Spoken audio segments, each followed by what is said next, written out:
واقعہ کربلا تاریخ کا دردناک واقعہ ہے۔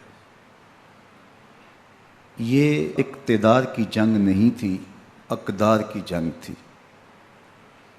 دو شخصیتوں کی لڑائی نہیں تھی، دو نظریات کا ٹکراؤ تھا۔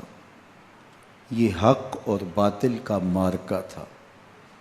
یزید ظلم کا استعارہ ہے، حسین ابن علی امن کی علامت ہے۔ یزید جبر کا پتلا ہے، حسین صبر کا پیکر ہے۔ یزید اپنی بدطینت فطرت اور اپنی طبع ناہموار کے باعث دنیا پر ذلت و رسوائی، ظلم، جبر، جور و زیادتی کی علامت بن کے ابھرا، اور حسین ابن علی رضی اللہ تعالی عنہ حق و صداقت کا نشان بن کے ابھرا۔ کربلا کے تپتے ہوئے ریگزار میں حسینی اور یزیدی دو کردار سامنے آتے ہیں۔ اقبال نے کہا تھا، موسیٰ و فرعون و شبیر و یزید، این دو قوت از حیات آید پدید، زندہ حق از قوت شبیری است، باطل آخر داغ حسرت میری است، سرخ رو عشق غیور از خون او، شوخی ای مصرع از مضمون او، تا قیامت قطع استبداد کر، موج خون او چمن ایجاد کر۔ یزید بہدل کی بیٹی محسون کا ناپاک بیٹا تھا، اور حسین محمد عربی کی بیٹی فاطمہ کا شہزادہ تھا۔ یزید دمشق کے اطراف میں سرجون اور جریر، اختل جیسے اوباشوں کے جھرمٹ میں پل کے جوان ہوا۔ حسین کے گھر کا دروازہ مسجد نبوی کے اندر کھلتا تھا۔ یزید نشے میں دھت ہو کر کے نمازیں چھوڑ دیتا تھا۔ حسین کی کربلا کے اندر بھی نماز تہجد قضا نہیں ہوئی۔ یزید ظلم کا دوسرا نام ہے، حسین امن کی علامت ہے۔ یزید نے زندگی میں ایک مرتبہ حج کیا اور شراب کے مٹکے ساتھ لے کے آیا، اور اختل اور دیگر گویوں اور مغنیوں کو اپنے ساتھ رکھا تاکہ سفر آسانی سے کٹے۔ حسین ابن علی نے 25 حج سواری ہونے کے باوجود پیدل کیے۔ یزید حج بیت اللہ کے بعد مدینہ المنورہ آیا اور شراب کی ایک مجلس بپا کی۔ حضرت امام حسین رضی اللہ تعالی عنہ جب وہاں پہنچے تو شراب کی پھیلی ہوئی بدبو کو محسوس کرتے ہوئے فرمایا، یہ بو کیسی ہے؟ تو نشے میں دھت یزید بولا، یہ شام میں بنتی ہے، اور ایک جام منگوایا اور اس کو پیتے ہوئے دوسرا جام حضرت امام حسین رضی اللہ تعالی عنہ کی طرف بڑھاتے ہوئے کہا، ابا عبداللہ لیجئے۔ تو حضرت امام حسین رضی اللہ تعالی عنہ نے فرمایا، میں اس کی طرف دیکھتا بھی نہیں ہوں، اور پھر وہ عشقی اشعار پڑھنے لگا۔ جب یزید کی شراب نوشی کا منظر امام حسین رضی اللہ تعالی عنہ اپنی آنکھوں سے دیکھ چکے تھے، تو مجھے بتاؤ یزید کے ہاتھ پہ امام حسین کا پاک ہاتھ کیسے آتا؟ حضرت امام حسین رضی اللہ تعالی عنہ جس ماحول میں پلے تھے، جس ماحول میں پرورش پائی تھی، جس ماحول میں رہے تھے، وہ پاکیزہ اور تقدس مآب ماحول تھا۔ اور یزید کبھی اطراف دمشق میں، کبھی غوطہ میں، کبھی الخضرہ محل میں، اور کبھی کہاں اور کبھی کہاں داد عیش دیتا رہا اور لہو و لعب کے اندر مصروف رہا، اور اس کی زندگی ان چیزوں سے عبارت تھی۔ وہ محرمات کو حلال قرار دیتا، شراب نوشی اس کی ہڈیوں میں رچی ہوئی تھی، اور شریعت بیضا کا مذاق اڑایا کرتا۔ اور حسین ابن علی رضی اللہ تعالی عنہ کی دوستیاں جن لوگوں سے تھی وہ عبداللہ ابن عباس تھے، عبداللہ ابن عمر تھے، حضرت عبد الرحمن بن ابو بکر رضی اللہ تعالی عنہ تھے۔ یزید تو جوا کھیلتا رہا، یزید تو قمار بازی کرتا رہا، یزید تو شراب نوشی کرتا رہا، اور حسین ابن علی مسجد نبوی کے ممبر میں حضور کے پہلوؤں میں بیٹھتے رہے۔ زمانے نے وہ منظر دیکھا کہ سرخ رنگ کے جوڑے پہنے ہوئے حسنین کریمین حجرہ فاطمہ سے نکلتے ہیں، کم عمری کی وجہ سے کبھی گرتے ہیں کبھی سنبھلتے ہیں، اور آقا کریم خطبہ ارشاد کر رہے ہیں، خطبہ چھوڑ کے حضور نے شہزادوں کو اٹھا لیا۔ وہ منظر بھی زمانے نے دیکھا۔ حضرت عبداللہ بن شداد کہتے ہیں کہ حضور سجدے میں تھے اور سجدہ اتنا طویل ہو گیا، ہمیں لگا یا تو وحی کا نزول ہو رہا ہے یا پھر اللہ کا حکم آ گیا اور اللہ کے محبوب کی روح قبض کر لی گئی۔ لیکن میں نے جب نظریں اٹھا کے ننکیوں سے دیکھا تو کیا منظر تھا کہ حسین ابن علی حضور کی پشت پہ بیٹھے ہوئے اور میرے آقا سجدے کو طول دے رہے ہیں۔ اللہ اکبر! حسین کے لیے پیغمبر کے سجدوں کو طول دیا جا رہا ہے۔ حسین ابن علی کبھی ممبر پہ حضور کی اطراف میں بیٹھتے ہیں، وہ منظر بھی دنیا نے دیکھا کہ حضور کے مبارک کندھوں پر حسین ابن علی بیٹھے ہیں اور حضور کی زلفوں کو پکڑا ہوا ہے۔ تو حضرت عمر رضی اللہ تعالیٰ عنہ دیکھ کے کہتے ہیں واہ واہ کیسی سواری میسر آئی حسین ابن علی کو۔ تو میرے آقا مسکرا کے کہتے ہیں عمر سواری دیکھتے ہو سوار بھی تو دیکھو۔ اللہ اکبر!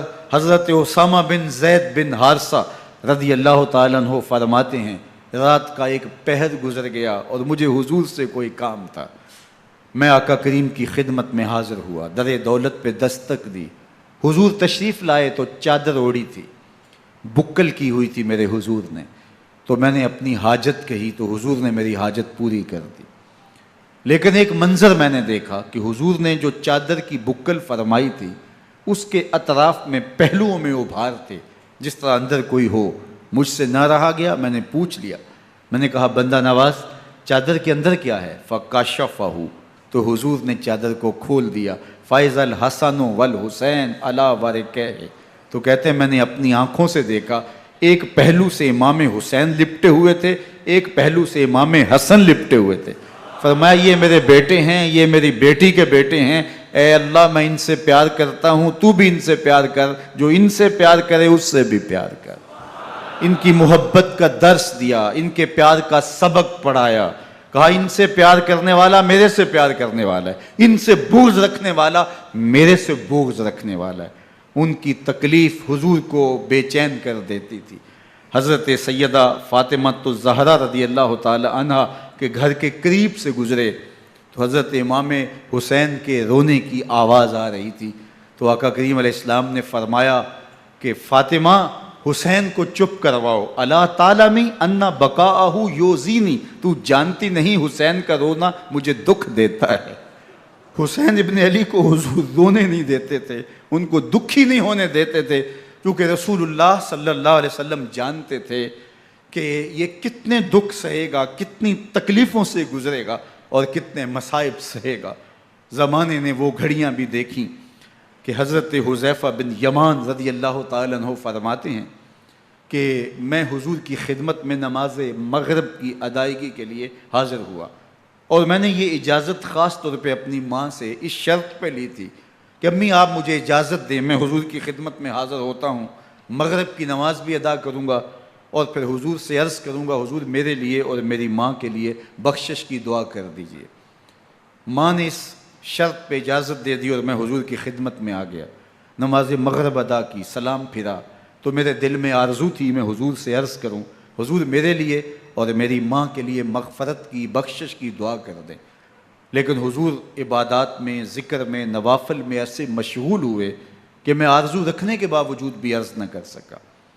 خیر نماز عشاء کا وقت ہوا، اذان پکاری گئی، حضور مصلی پہ آئے، نماز پڑھی، سلام پھرا، تو میرے دل میں پھر خیال آیا کہ ماں سے ایک نماز کی چھٹی لی تھی، نمازیں بھی 2 ہو گئیں، ماں نے جاتے پوچھنا ہے حضور سے میرے لیے اور اپنے لیے مغفرت کی، بخشش کی دعا کروائی تھی، تو کیا جواب دوں گا؟ اور حضور اٹھے اور کاشانہ اقدس کی طرف چل دیے۔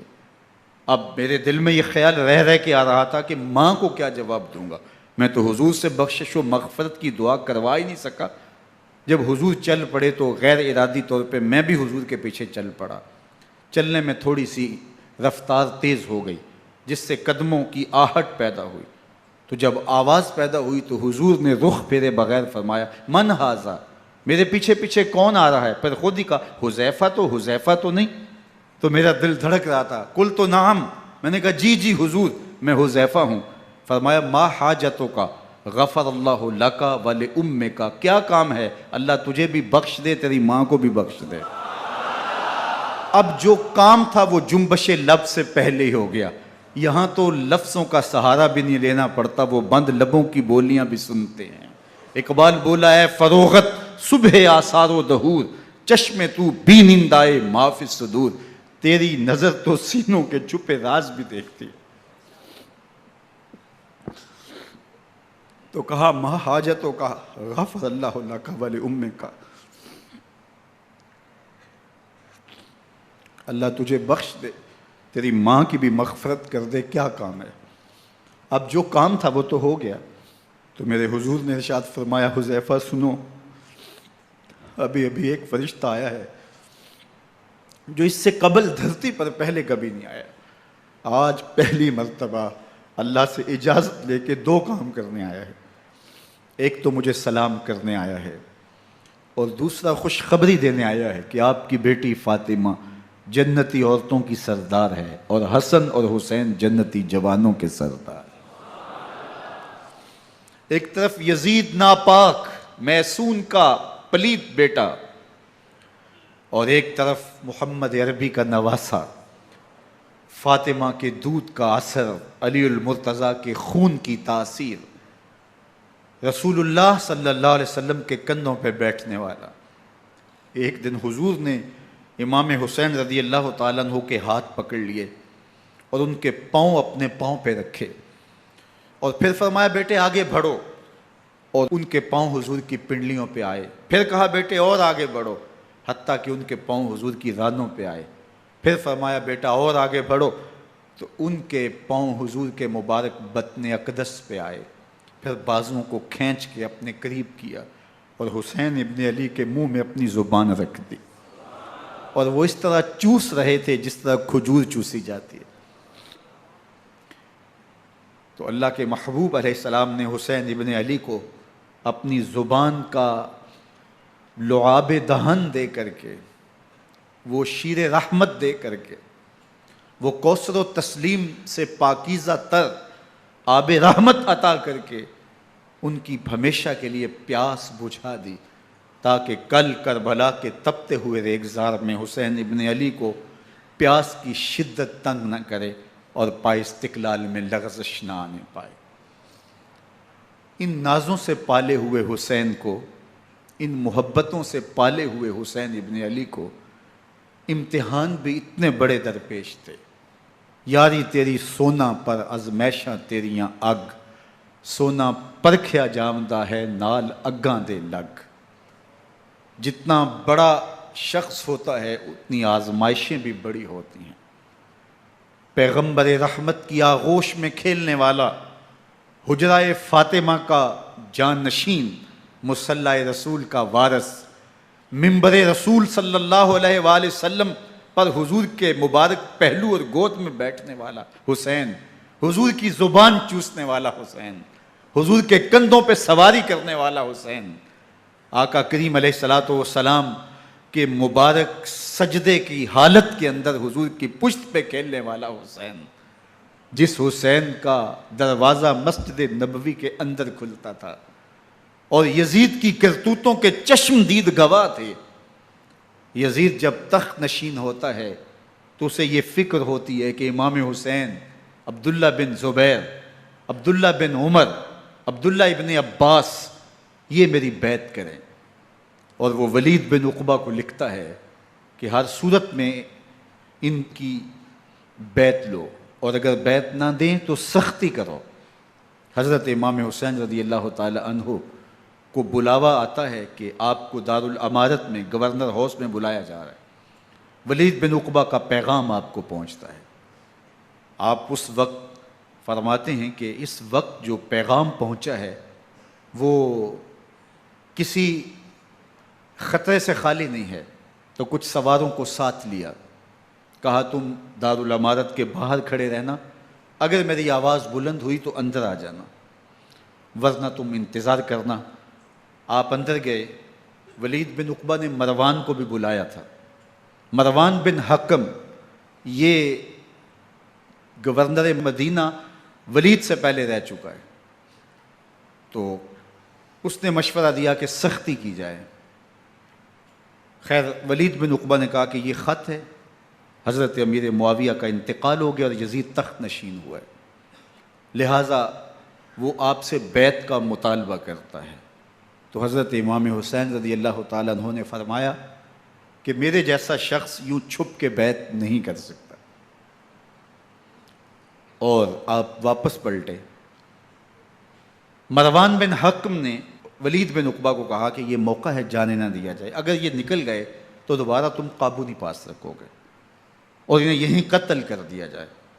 حضرت امام حسین رضی اللہ تعالیٰ عنہ نے یہ بات سن لی۔ کہتے ہیں حضرت امام حسین انہی قدموں کے بل واپس پلٹے اور مروان بن حکم سے مخاطب ہو کے کہا، مروان کیا بول رہا ہے؟ وہ خاموش ہو گیا۔ فرمایا تو جانتا نہیں ہم کون ہیں؟ آنا حسین ابن علی ابن ابی طالب، میں حسین ہوں، میں علی کا بیٹا ہوں، ہمارے گھر میں قرآن اترتا رہا ہے، وحی کا نزول ہوتا رہا ہے، اور یزید فاسق ہے، فاجر ہے، مسلمانوں کا قاتل ہے اور شرابی ہے، میں ڈنکے کی چوٹ پہ یزید کی بیعت سے انکار کرتا ہوں۔ بس حیدری کچھار سے محمدی شیر نکل آیا ہے۔ اب اوسان خطا ہو گئے، راستہ چھوڑ دیا، واپس آئے، سیدہ زینب سے ملے، کہا مدینے کو چھوڑنا پڑے گا۔ کہا بھیا کیا ہوا؟ کہا یزید بیعت لینے پہ مصر ہے اور میں کسی صورت بھی بیعت نہیں کروں گا۔ رسول اللہ کا مدینہ ہمارے خون سے لالا زار بنے گا، میں نہیں چاہتا کہ حضور کے شہر نور کی حرمت پامال ہو۔ دوستو وہ کیسا منظر ہوگا جب حسین ابن علی نے آخری حاضری حضور کے روضے پہ دی ہوگی۔ حاجی یا معتمر 10 دن کے لیے، 8 دن کے لیے، 20 دن کے لیے مدینہ المنورہ عارضی سکونت اختیار کرتا ہے، اور حضور کے روضہ انور سے، اس شہر نور سے، ان گلیوں سے، ان بام و در سے ایسا مانوس ہو جاتا ہے کہ جب واپس پلٹ رہا ہوتا ہے ان دعاؤں کے ساتھ کہ دوبارہ آنا بھی نصیب ہو، اور اسے لگتا ہے کہ میں دوبارہ بھی بلایا جاؤں گا، لیکن اس کے باوجود شہر حبیب چھوڑنا قیامت سے کم نہیں ہوتا۔ اعظم چشتی مرحوم آخری بار جب حضور کے روضہ انور پہ گئے تو بیمار تھے، ویل چیئر پہ تھے۔ باب بقی سے باہر نکلے تو خادم سے کہا کہ میری ویل چیئر پیچھے سے کھینچو تاکہ میرا رخ روضہ انور کی طرف رہے، اور وہ پیچھے سے کھینچتا چلا جا رہا ہے، اور جب باب مکہ سے پیچھے جنت البقیع کے قریب سے گنبد خضرا نگاہوں سے اوجل ہونے لگا تو اعظم چشتی مرحوم نے کہا، جان بدن سے نکلتی ہے اعظم، جان بدن سے نکلتی ہے اعظم، کوئی آسان ہے مدینے سے جدا ہونا، کوئی آسان ہے مدینے سے جدا ہونا۔ یہ اس شخص کی کہانی ہے جو 10 دن، 5 دن، مہینہ، 2 ماہ وہاں رہتا ہے، اور پھر اس شہر کو چھوڑ کے آنا اس کے لیے آسان نہیں ہوتا۔ اور مجھے بتاؤ کہ حسین جو پیدا مدینے میں ہوا، جس کے گھر کا دروازہ مسجد نبوی کے اندر کھلتا تھا، جو مسجد نبوی کے اندر پرورش پا کے جوان ہوتا ہے اور مدینے کی گلیوں میں کھیلتا رہا، اس حسین ابن علی کے لیے مدینہ چھوڑنا، اور پھر وہ اس بات کا علم اور شعور رکھتے تھے کہ یہ آخری بار حضور کے در پہ حاضری ہے، دوبارہ اس شہر نور میں نہیں آ سکوں گا، تو کیا قیامت ہوگی اور کیا منظر ہوگا۔ محمد بن حنفیہ کے علاوہ خاندان نبوت کے جتنے لوگ تھے ان سب نے شہر مدینہ کو الوداع کہا، اور رات کے موقع میں مدینہ المنورہ کو، مسجد نبوی کو چھوڑ کر کے مکہ کی جانب عازم سفر ہوئے۔ 3 شعبان المعظم کو مکہ المکرمہ پہنچتے ہیں، ادھر کوفیوں کے خطوط آنے شروع ہو جاتے ہیں۔ حضرت امام حسین رضی اللہ تعالیٰ عنہ مسلم بن عقیل رضی اللہ تعالیٰ عنہ کو صورتحال معلوم کرنے کے لیے بھیج دیتے ہیں۔ 40,000 کوفی آپ کے ہاتھ پہ بیعت کر لیتے ہیں۔ ادھر 25 پیدل حج کرنے والے حضرت امام حسین 8 ذی الحج کو احرام باندھتے ہیں، لیکن آپ کو پتہ چلتا ہے کہ حاجیوں کے روپ میں قاتل چھپا دیے گئے، تو آپ اس احرام کو حج کی بجائے عمرے میں بدلتے ہیں اور کوفے کی جانب عازم سفر ہوتے ہیں۔ کائنات والو، ذرا سینے پہ ہاتھ رکھ کے دیکھو کہ یہ کتنا مشکل مرحلہ تھا۔ اس دین کی آبرو کو بچانے کے لیے حضرت امام حسین رضی اللہ تعالیٰ عنہ نے کتنا بڑا قدم اٹھایا۔ آپ کے بہی خواہ، دوست، احباب عبداللہ بن عمر یہ سارے روکتے ہیں۔ عبداللہ بن عباس کہتے ہیں حضرت نہ جائیے، الکوفی لا یوفی، کوفی کبھی وفا نہیں کرتے، آپ کے والد کو وہاں شہید کیا گیا، لیکن آپ ایک فرض کو نبھانے جا رہے ہیں۔ میرے غم گسارو، میرے مہربانوں، نہ روکو مجھ کو جانے دو، مجھے نانے کے دی کی ڈوبتی کشتی بچانے دو، میں جاتا ہوں کہ دنیا پر وفا کا نام رہ جائے، میں رہوں نہ رہوں پر عظمت اسلام رہ جائے۔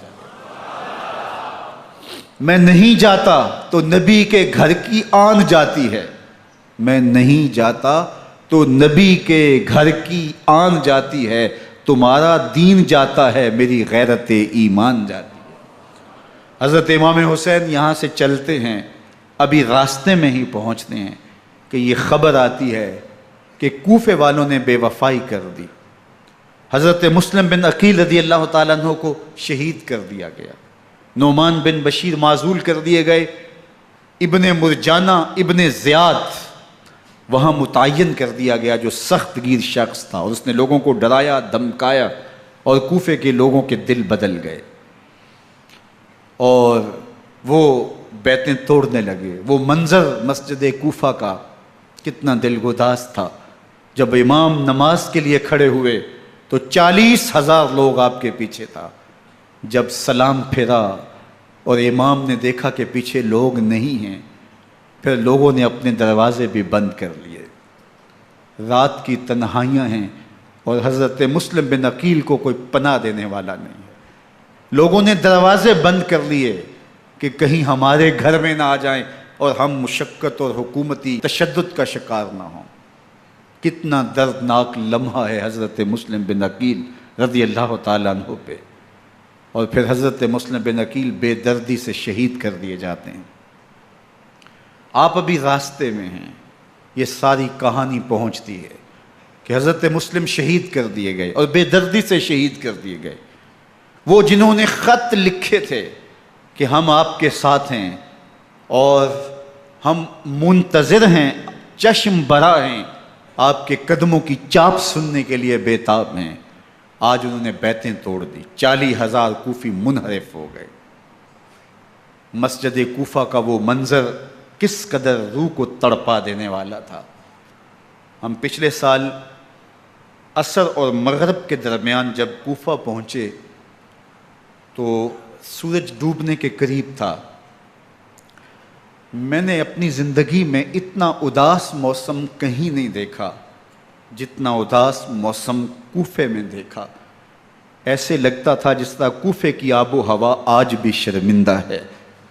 جو مسلم بن عقیل اور خاندان نبوت کے ساتھ اہل کوفہ نے کیا، حضرت امام حسین رضی اللہ تعالیٰ عنہ کو ان کے بہی خواہوں نے، اعزاء نے، اقربا نے، دوستوں نے، آوان و انصار نے، ساتھیوں نے کہا کہ حضرت حالات یکسر تبدیل ہو گئے، اب ہمیں مراجعت کر جانی چاہیے، واپس پلٹ جانا چاہیے۔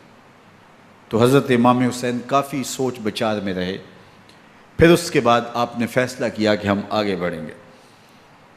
دوستوں نے کہا کہ حضرت اگر آپ آگے بڑھیں گے تو ہمیں لگتا ہے کہ وہ آپ کے ساتھ سلوک اچھا نہیں کریں گے اور آپ بچوں کے سامنے پیاس سے شہید کر دیے جائیں گے۔ تو حضرت امام حسین رضی اللہ تعالیٰ عنہ نے وہاں ایک خطبہ ارشاد فرمایا کہ لوگو تم جو مجھے بتا رہے ہو مجھے اچھی طرح معلوم ہے، جو تم مجھے منظر پیش کر رہے ہو وہ میری نگاہوں میں ہے، اور جو کچھ ہونے والا ہے چشم تصور وہ منظر دیکھ رہی ہے۔ چونکہ حضرت امام حسین رضی اللہ تعالیٰ عنہ کی شہادت کی خبر حضرت امام حسین کے پیدا ہوتے ہی خاندان نبوت میں عام تھی۔ حضور علیہ الصلوۃ والسلام کو یہ بات جبریل امین نے آ کے بتائی تھی جب حسین ابن علی کے ساتھ حضور محبت کا اظہار کر رہے تھے، تو یہ جبریل امین نے آ کے کہا تھا حضور آپ کا یہ بیٹا ارض طف میں شہید کر دیا جائے گا، اور کربلا کی مٹی لا کے حضور کو دی اور ام سلمہ کو حضور نے عطا کر دی۔ حضرت ام سلمہ کہتی ہیں کہ ایک دن میں سوئی تو خواب دیکھا کہ حضور کے مبارک بال بکھرے ہوئے ہیں اور سخت پریشان ہیں، تو میں نے کہا کہ حضور آپ کی یہ کیا حالت ہے؟ وَبِيَدِهِ قَارُورَةٌ، اور حضور کے ہاتھ میں ایک شیشی ہے، فِيهَا دَمٌ، جس کے اندر خون ہے۔ تو میں نے کہا حضور یہ کیا؟ فرمایا میں قتل گاہ حسین سے آ رہا ہوں اور یہ حسین ابن علی کا خون ہے۔ تو کہا 10 محرم کا دن تھا، دوپہر کا یہ منظر تھا، میں کیلولہ کر کے اٹھی، جب میں نے دیکھا تو وہ شیشی جس میں کربلا کی مٹی رکھی تھی وہ خون بن چکی تھی۔ تو یہ خبر پہلے دی گئی تھی، یہ بتا دیا گیا تھا۔ فرمایا میرے دوستو جو تم مجھے بتاتے ہو میں اس سے بے خبر نہیں ہوں، یہ سب کچھ ہونے والا ہے، لیکن اس کے باوجود میں کیوں جا رہا ہوں؟ تو آپ کا ایک تاریخ ساز جملہ ہے جو کربلا کے فلسفے کو ہمارے سامنے رکھتا ہے کہ یہ اتنا بڑا امتحان کیوں دیا۔ حضرت امام حسین رضی اللہ تعالیٰ عنہ نے فرمایا وَلَكُمْ فِي أُسْوَةٌ، میں اس لیے جا رہا ہوں قیامت تک ظلم، جبر اور ناانصافی کے خلاف کھڑے ہونے والوں کے لیے کوئی نمونہ تو ہو۔ میری زندگی قیامت تک ظلم، جبر اور استحصالی نظام کے خلاف کھڑے ہونے والوں کے لیے نمونہ ہے۔ تو حضرت امام حسین رضی اللہ تعالیٰ عنہ نے حق اور باطل کے درمیان ایک سرخ لکیر کھینچ دی اپنے خون سے۔ اب حق اور باطل کا امتیاز کرنا مشکل نہیں ہے، کوئی باطل پہ اڑا رہے تو الگ بات ہے، لیکن امتیاز کرنا مشکل نہیں ہے۔ حدود بالکل واضح کر دیں۔ اقبال نے یہاں کتنی خوبصورتی کے ساتھ اس مضمون کو نبھایا۔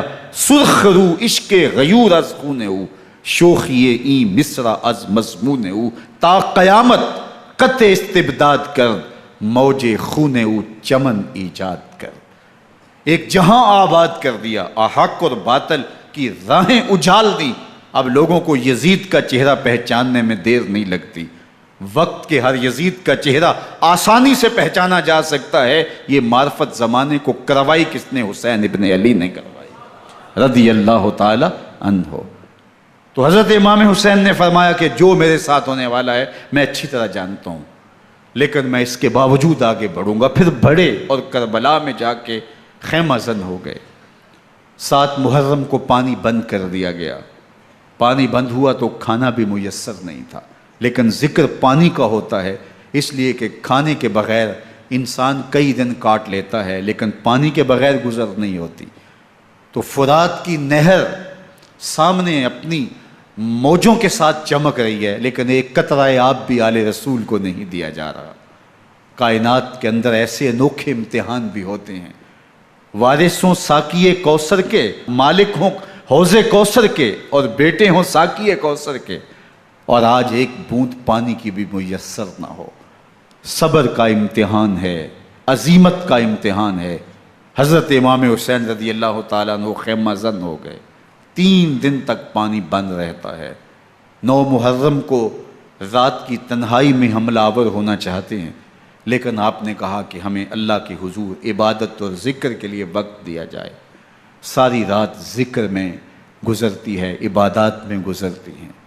رات کے اندھیرے میں آپ چراغ بجھا دیتے ہیں۔ آوان و انصار کو کہتے ہیں کہ ان کی دشمنی میرے ساتھ ہے، انہیں میرا خون چاہیے، اگر تم رات کی تاریکی میں نکل جاؤ تو میں تم سے کوئی مواخذہ نہیں کروں گا، اور یہ بھی تمہارا پیچھا نہیں کریں گے، اس لیے کہ ان کا مطلوب تم نہیں ہو، ان کا مطلوب میں ہوں۔ جب چراغ جلایا تو کوئی بھی نہیں گیا۔ مسلم بن اوسجہ کھڑے ہو کے کہتے ہیں حضرت اگر ہمارے بدن کو 70 بار کاٹا جائے اور جلایا جائے اور ہواؤں میں اڑا دیا جائے پھر بھی آپ کا ساتھ نہیں چھوڑیں گے۔ 70 سال کے بوڑھے ہیں حبیب بن مظاہر، کہتے ہیں حضرت آپ کو چھوڑ کے جائیں کہاں، آپ کو چھوڑ کے جائیں کہاں، کوئی ساتھ چھوڑنے کے لیے تیار نہیں ہے۔ پیاس ہے، سخت گرمی ہے، کربلا کا ماحول ہے، 72 افراد اور خاندان کی خواتین میدان کربلا میں خیمہ زن ہیں۔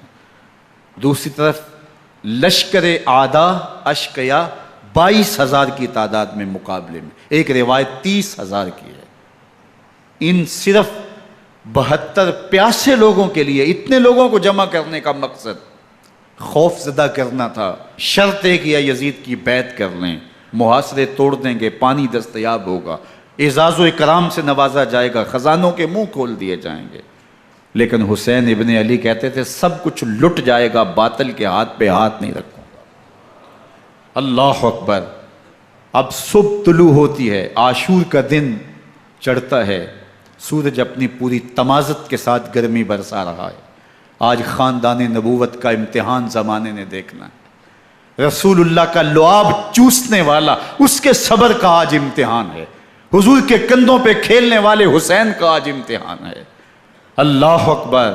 حسین ابن علی تمام حجت کرتے ہیں میں نے تمہارا کچھ نہیں بگاڑا، میں نے کسی کا خون نہیں کیا، میں نے کوئی زیادتی نہیں کی، تم کیوں میرے قتل کے در پہ ہو؟ تم جانتے نہیں میں کون ہوں؟ میں تمہارے نبی کا نواسا ہوں، رسول اللہ صلی اللہ علیہ وآلہ وسلم کے کندھوں پہ کھیلتا رہا ہوں، حضور کا لعاب چوستا رہا ہوں، اور میں بوسہ گاہ رسول صلی اللہ علیہ وآلہ وسلم ہوں۔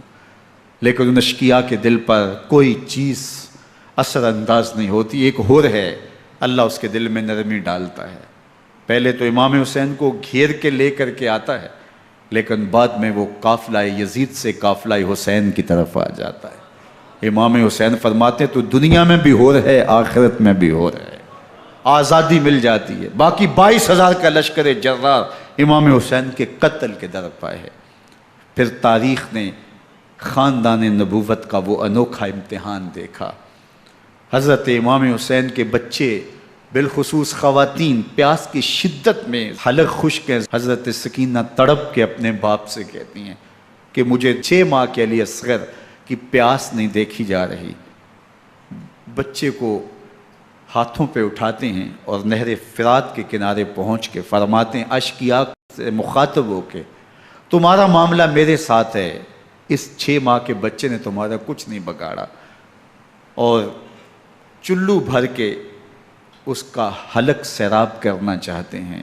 ایک 2 شاخہ تیر آتا ہے جو حضرت علی اصغر کے گلے کو چیر دیتا ہے۔ راوی لکھتے ہیں کہ وہ عام تیر نہیں تھا، جانوروں کو شکار کرنے کے لیے جو بڑے تیر ہوتے ہیں وہ 2 شاخہ تیر تھا۔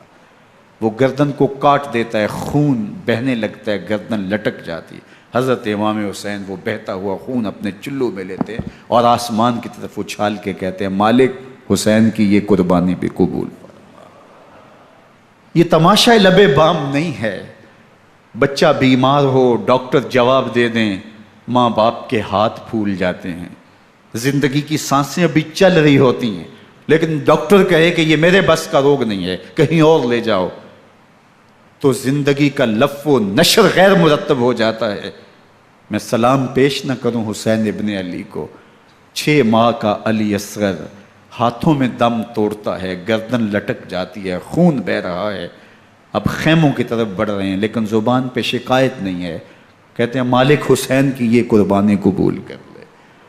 اب خیموں کی طرف آنا، شہر بانوں ام رباب سیدہ زینب حضرت سکینہ سلام اللہ علیہا کا سامنا کوئی آسان کام نہیں تھا، لیکن حسین ابن علی آتے ہیں، شہزادے کو یہاں خیموں کے قریب رکھ کے کہتے ہیں کہ یہ حوض کوثر سے سیراب ہو گیا ہے۔ اللہ اکبر، کوہرام مچ جاتا ہے خیموں کے اندر، کیا منظر ہوگا اور ان کو کن الفاظ کے پیرائے میں ڈھال کر کے ان کیفیات کو بیان کیا جا سکتا ہے جو اہل بیت کے خیموں کے اندر علی اصغر کی شہادت کے بعد کا منظر رقم ہو رہا ہوگا۔ اللہ اکبر، ادھر اشکیا آوازیں دے رہے ہیں، مبارزت کے لیے پکار رہے ہیں۔ زمانے نے پھر وہ منظر بھی دیکھا کہ جوان بیٹے کو 18 سال کی کمائی حضرت امام حسین میدان عمل میں بھیج رہے ہیں۔ وہ علی اکبر جو حسین کا نور نظر ہے، آنکھوں کا قرار ہے، دل کی تسکین ہے۔ اور پھر حضرت علی اکبر جب گھوڑے کی زین سے فرش زمین پہ گرتے ہیں تو باپ کو آواز دیتے ہیں، اور حضرت امام حسین جو ہے وہ آگے جا کے بیٹے کی لاش اٹھاتے ہیں۔ اللہ اکبر، 18 سال کے بیٹے کی لاش کو کندھوں پہ اٹھا کے خیموں تک لاتے ہیں اور ہاتھ پھیلا کے کہتے ہیں مالک حسین کی یہ قربانی بھی قبول فرما۔ کبھی قاسم بن حسن کی لاش اٹھا کے لاتے ہیں، کبھی اون و محمد کی لاشیں اٹھا کے لاتے ہیں، بھتیجوں کی، بھانجوں کی، بھائی عباس کے کٹے ہوئے بازو اور زخموں سے چھدا ہوا لاشا۔ کیا کیا قیامتیں تھیں جو اس کربلا کے ایک میدان کے اندر نہیں توڑی گئیں۔ حضرت امام حسین پر دکھ پہ دکھ، تکلیفوں پہ تکلیفیں۔ اب 71 لاشیں اٹھا کے خیموں تک پہنچا چکے، اور ادھر مبارزت کی دعوت دی جا رہی، آؤ میدان عمل میں آؤ، اب دیر کیوں کر رہے ہو۔ رسول اللہ کا حرم، رسول اللہ کی شہزادیاں جو نازوں میں پلی تھیں، وہ کلیاں جو شبنم کا بوجھ بھی گوارا نہیں کر سکتی تھی، آج مصیبتوں کے پہاڑ ٹوٹ گئے۔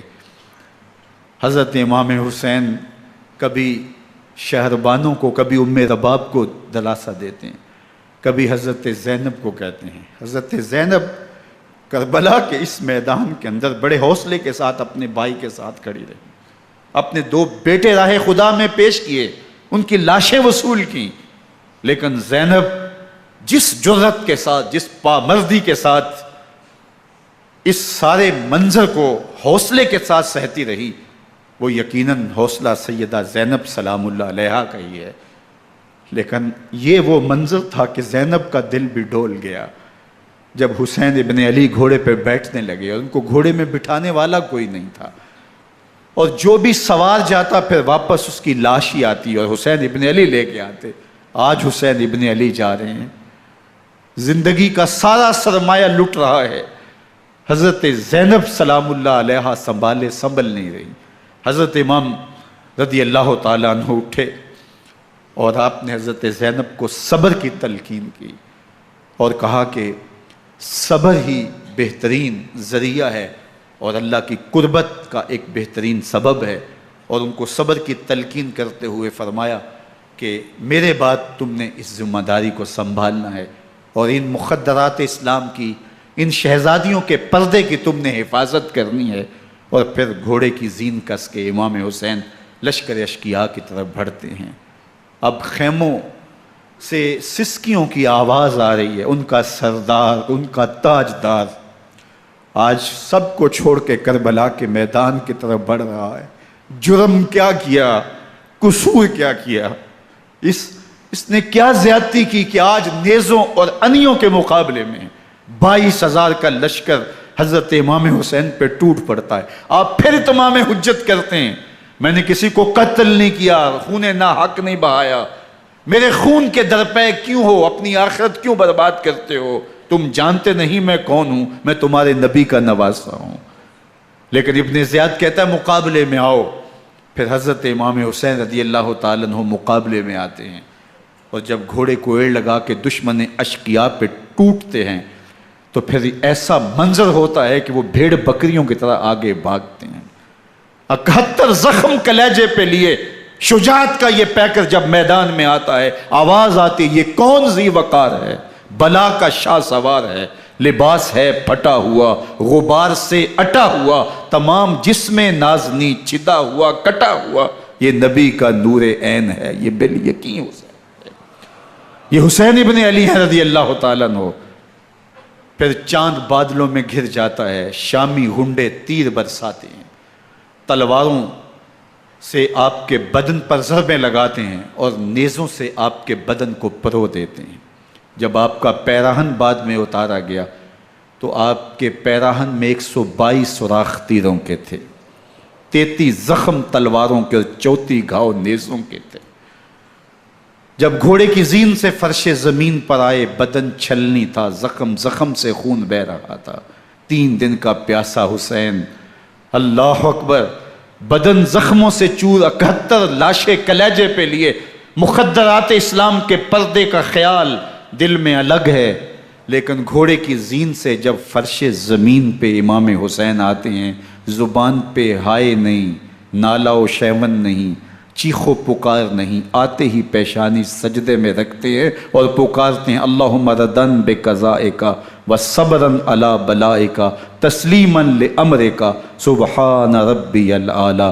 مالک گھر لٹا کے، بچے لٹا کے، خاندان سب کچھ قربان کر کے، اپنے بدن کو زخموں سے چھلنی کروا کے، تیروں اور نیزوں کی انیوں سے اپنے آپ کو زخمی کروا کے، تیرے حضور سر جھکا کے یہ اقرار کرتا ہوں کہ حسین تیری تقدیر پہ راضی ہے، مالک تو بھی بتا، تو بھی حسین پہ راضی ہوا ہے کہ نہیں ہوا؟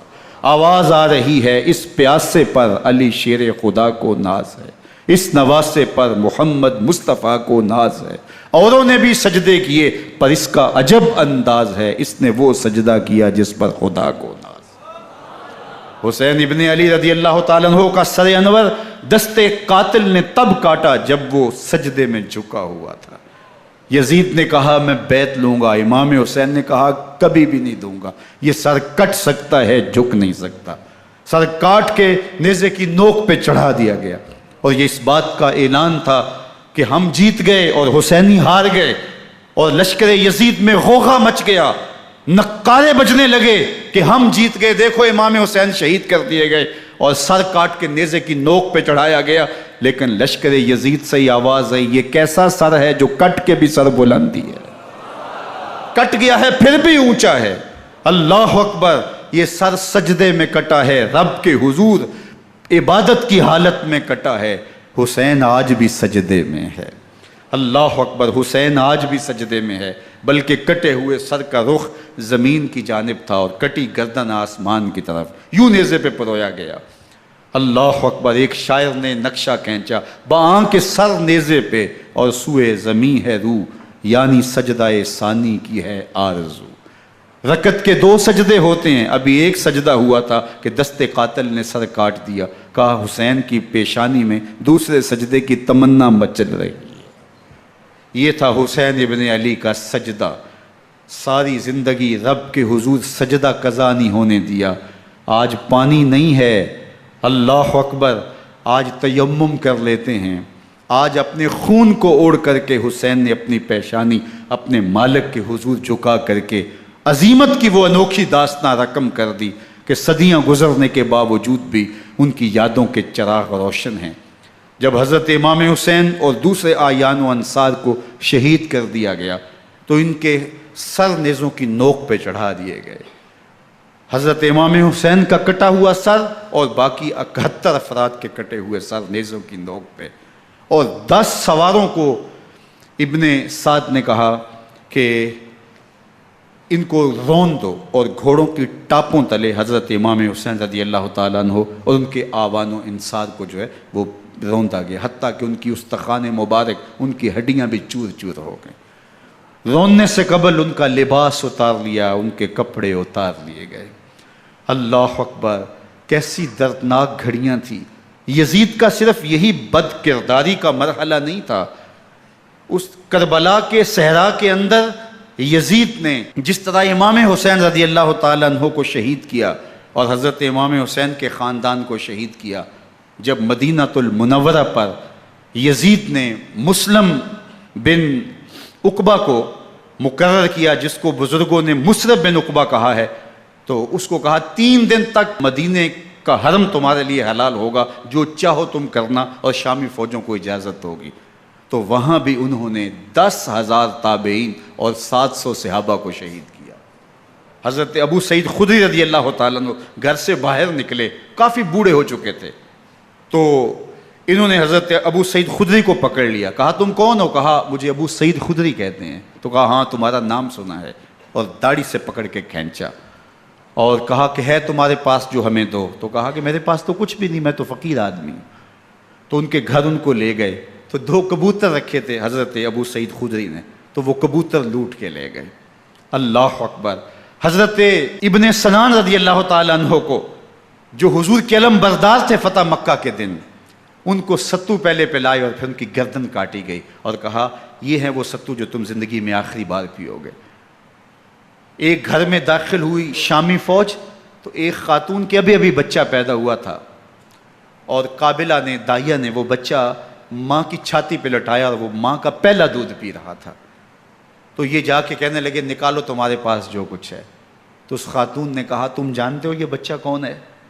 تو انہوں نے کہا ہم نہیں جانتے۔ کہا یہ حضرت ابن ابی کبشہ انماری رضی اللہ تعالیٰ عنہ کا بچہ ہے، اور یہ وہ صحابی ہیں کہ جو بیت الشجرہ کے موقع پہ حضور کے ہاتھ پہ بیعت کرتے ہیں۔ انہوں نے اس چیز کا لحاظ نہ کیا کہ جو کچھ ہے وہ ہمیں دو، ورنہ تیرے بچے کو نہیں چھوڑیں گے۔ تو ماں بچے سے مخاطب ہو کے کہتی ہے، ابھی بچہ پیدا ہوا ہے اور ماں سے پہلا دودھ پی رہا ہے، کہ بیٹے اگر میرے پاس کچھ ہوتا، وہ قیمتی سے قیمتی چیز بھی ہوتی، تیری جان کے لیے قربان کرتی، لیکن اس وقت میرے پاس کچھ ہے نہیں۔ تو ایک شکی آگے بڑھا اور بچے کو ایک ٹانگ سے پکڑ کے کھینچ کے دیوار کے ساتھ پٹک کے مارا، جس سے دماغ کا بھیجا نکل گیا۔ کیا کیا زیادتیاں نہیں کی۔ 700 صحابہ حرہ کے واقعہ میں شہید کیے یزید نے، اور 10,000 تابعین شہید کیے۔ مسجد نبوی میں ممبر رسول کے ساتھ گھوڑے باندھے، اور وہ ممبر رسول اور مصلی رسول کے قریب لید کرتے رہے۔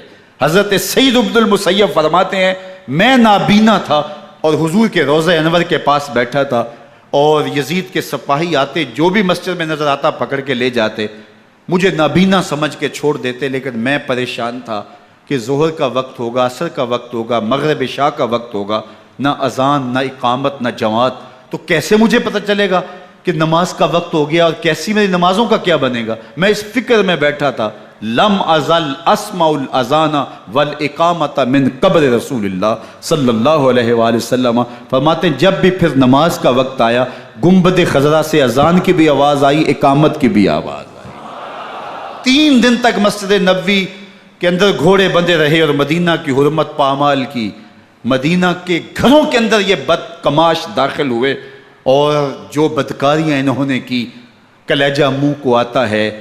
1002 شیزائیں ان بدکاروں کی بدکاریوں کی وجہ سے کنواری حالت کے اندر حاملہ ہوئی۔ 3 دن تک مدینے کا حرم انہوں نے پامال کیا، اور پھر مکہ المکرمہ میں کعبہ اللہ پر گولے برسائے، اور کعبہ کا غلاف جل گیا۔ وہ تو یزید مر گیا، اور حضرت عبداللہ ابن زبیر رضی اللہ تعالیٰ عنہ نے اپنی خلافت کا اعلان کیا۔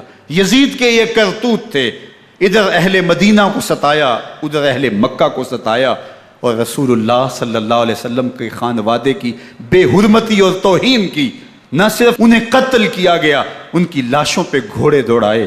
ابن سعد اور شمر جو ہے وہ خیموں میں داخل ہوا، اور مخدرات اسلام کی چادریں چھیننے کی کوشش کی۔ حضرت زینب سلام اللہ علیہ نے مخاطب ہو کے کہا ہمارے چہرے کے رکھوالے چلے گئے ہیں، ظالم تو خیال نہیں کرتا ہم رسول اللہ کی بیٹیاں ہیں۔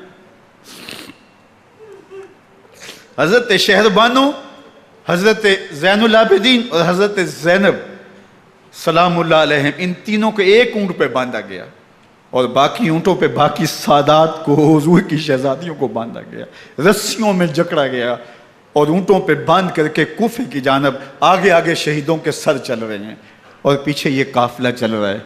اور جب یہ قافلہ وہاں سے گزرا جہاں لاشیں پڑی تھیں، امام زین العابدین 14 سال کے تھے اور بیمار تھے، اور ان کا حوصلہ نہ ہوا، وہاں غشی ان کے اوپر آنے لگی، اور وہ منظر ابن کثیر نے، باقی لوگوں سب نے لکھا ہے کہ پھر جب ان کی یہ حالت ہوئی تو پھر سیدہ زینب سلام اللہ علیہ، جنہوں نے ابھی تک بڑے حوصلے کے ساتھ ساری مشکلات کا مقابلہ کیا تھا، اب ان کے بندھن ٹوٹ گئے اور آنکھوں سے آنسو بہنے لگے، اور سیدہ زینب تھے امام حسین رضی اللہ تعالیٰ عنہ کی لاش پہ کھڑے ہو کے، اور وہ روندی ہوئی لاش، ٹوٹی ہوئی ہڈیاں، اور وہ برینا بدن، کٹا ہوا سر نیزے کی نوک پہ، اور لاش یہ پڑی ہے. تو حضرت سیدہ زینب نے مدینے کی طرف منہ کر کے جو ہے وہ حضور سے فریاد کی، یا محمد آہو، یا محمد آہو، ھذا حسین بالآراء مزمل بالدماء، یا محمد آہو بناتوں کا سبایا. یا رسول اللہ، اے پیارے آقا، یا جد آہو، اے ہمارے نانا محترم، یہ دیکھیے آپ کا حسین پڑا ہوا ہے. بدن سے کپڑے اتار لیے گئے، خاک ہوائیں اڑا رہی ہیں، اور اس کے اوپر چادر جو ہے وہ مٹی کی پڑ گئی ہے. حضور آپ کی اولاد کاٹ دی گئی، اور پھر کہا بناتوں کا سبایا. حضور دیکھیے آپ کی بیٹیوں کے ہاتھ باندھ دیے گئے ہیں، اونٹوں پہ کس دیا گیا ہے، سر شہیدہ آگے آگے چل رہے ہیں، اور حضرت سیدنا امام حسین کا آگے آگے سر ہے.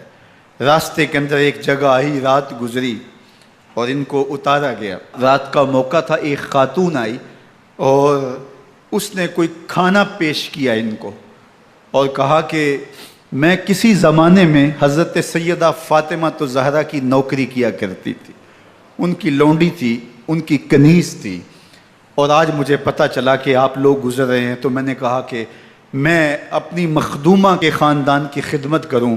اور پھر اس نے کہا کہ اس وقت سیدہ کی گود میں ایک 6-7 ماہ کی بچی تھی جس کو زینب کہا کرتے تھے. تو سیدہ زینب نے کہا کہ اماں اگر پہچانتی ہو تو وہ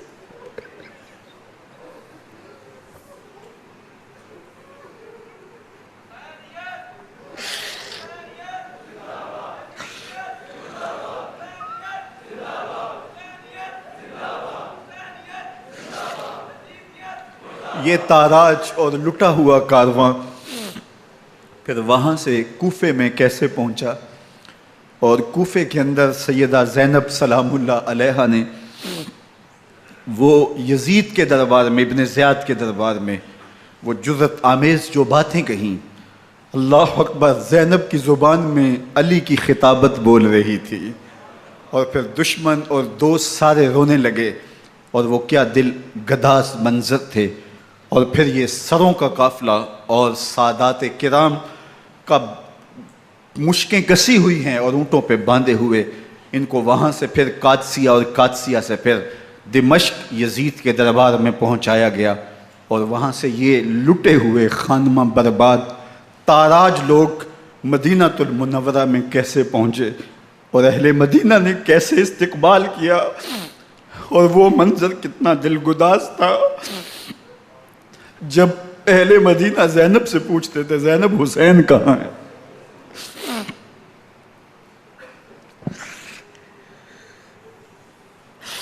بے مروت بے وفا تیرا بھی کیا افسانہ ہے، جس نے اپنی ہی شمع کو گل کیا تو وہ پروانہ ہے. اپنے پیغمبر کے شہزادوں کو اور اپنے پیغمبر کی شہزادیوں کو جو دکھ اس امت نے دیے، یہ کائنات کی ایک انوکھی داستان ہے. اللہ ہمیں اسوہ شبیری پہ عمل کی توفیق عطا کرے اور ان کے نقوش پاک کی برکتیں دے. اہل بیت کی محبت ہماری روحوں میں جذب کر دے، اور جس عظیمت کے ساتھ، جس حوصلے کے ساتھ انہوں نے دکھوں کو جھیلا، جو دہکتی آگ کے شعلوں پہ سویا وہ حسین، جو جواں بیٹے کی میت پر نہ رویا وہ حسین، جس نے سب کچھ کھو کے کچھ نہ کھویا وہ حسین، مرتبہ اسلام کا جس نے دوبالا کر دیا، خون نے جس کے دو عالم میں اجالا کر دیا، جو کہ سوزے غم کو سانچے میں خوشی کے ڈھال کے، مسکرایا موت کی آنکھوں میں آنکھیں ڈال کے. اے حسین ابن علی تم پر سلام، نازش آل نبی تم پر سلام. ذرا میرے ساتھ یہ پڑھ لیجئے، اے حسین ابن علی تم پر سلام،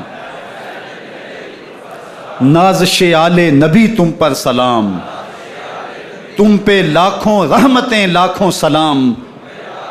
اے شہیدان محبت کے امام، لالا گوں لالا بدن لالا کفن، اے چمن اندر چمن اندر چمن، زندگی ہی زندگی تیری حیات اے حیات اندر حیات اندر حیات، افتخار ملت بیضا ہے تو، رب کعبہ کی قسم یکتا ہے تو، فخر کا دل میں دریچہ باز کرنا چاہیے، جن کا تو آقا ہے ان کو ناز کرنا چاہیے۔ وآخر دعوانا ان الحمد للہ۔